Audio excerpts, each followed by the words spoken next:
Human rights is, geez, that's a good question. Human rights. Well, that's a tough one. Wow. I don't even know how to give that a definition. I would probably have to do a little bit of homework or something. Any right that I think just as a normal, human, The rights that humans have. Oh, that's a very large debate. Menneskeret kan betyde mange ting. Tú le puedes preguntar a 20 personas y te van a dar 20 diferentes opiniones. Non saprei, una domanda complicatissima. Yes, we just take them for granted that they're there, but we don't even consider what they are.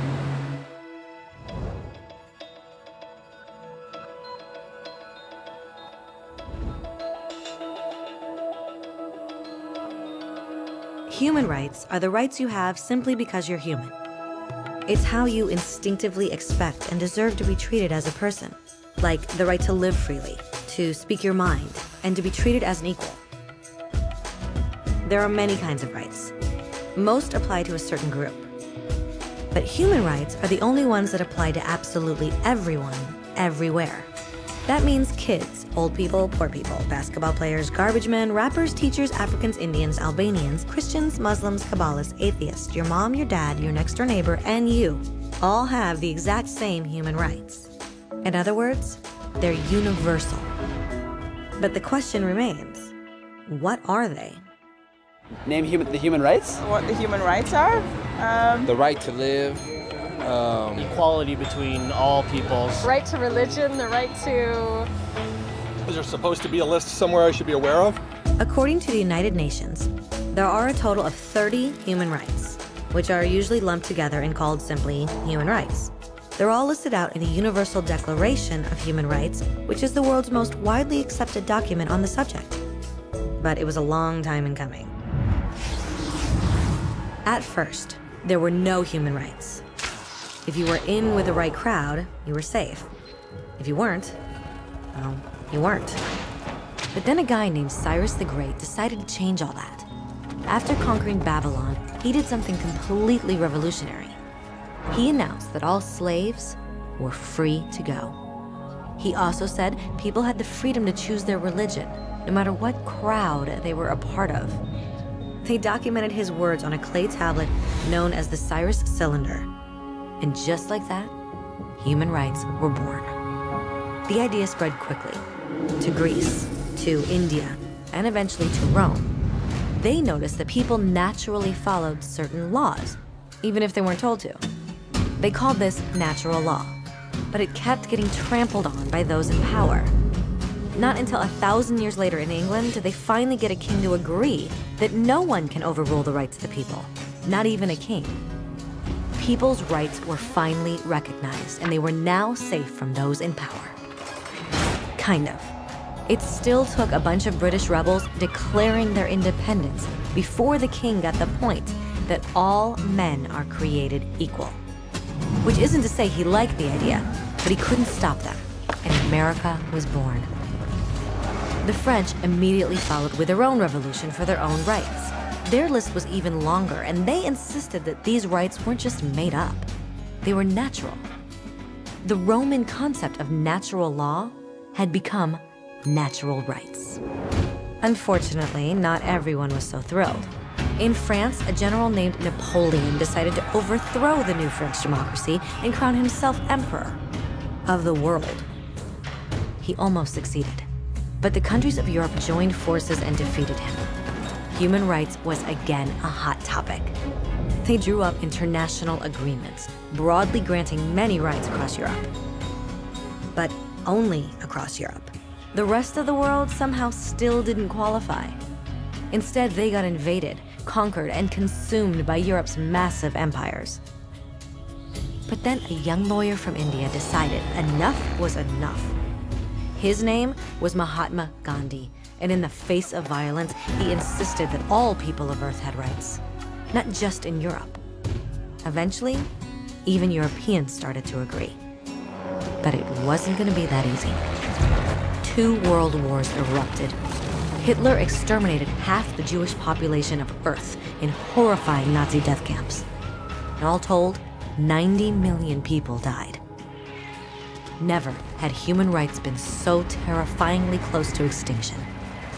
and never had the world been more desperate for change.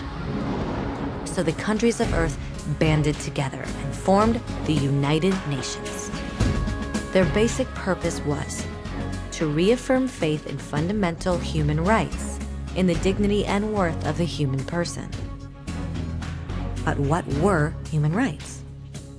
Were they the proclamations of Cyrus, the natural laws of Rome, the declarations of France? Everyone seemed to have a slightly different idea of what human rights should be. But under the supervision of Eleanor Roosevelt, they finally agreed on a set of rights that applied to absolutely everyone. The Universal Declaration of Human Rights. The French concept of natural rights had finally become human rights. So, in summary, at first, only a few lucky people had any rights, until one of those guys decided, hey, other people should have some rights too, which was great, except not everyone agreed. And it only took a few thousand years of fighting and declarations and more fighting until everyone finally agreed that human rights should apply to everyone. And they all lived happily ever after. Except for one little problem. If people have the right to food and shelter, why are 16,000 children dying of starvation every day? 1 every 5 seconds. If people have freedom of speech, why are thousands in prison for speaking their minds? If people have the right to education, why are over 1 billion adults unable to read? If slavery has truly been abolished, why are 27 million people still enslaved today? More than twice as many as in 1800. The fact is, when it was signed, the Universal Declaration of Human Rights did not have the force of law. It was optional. And despite many more documents, conventions, treaties, and laws, it's still little more than words on a page. So the question is, who will make those words a reality? I have a dream today. When Dr. King marched for racial equality, he was marching for rights that had been guaranteed by the United Nations for almost 2 decades. But still, he marched. When Nelson Mandela stood up for social justice in the 1990s, his country had already agreed to abolish such discrimination for almost 40 years. But still, he fought. Those who fight today against torture, poverty, and discrimination are not giants or superheroes. They're people. Kids, mothers, fathers, teachers.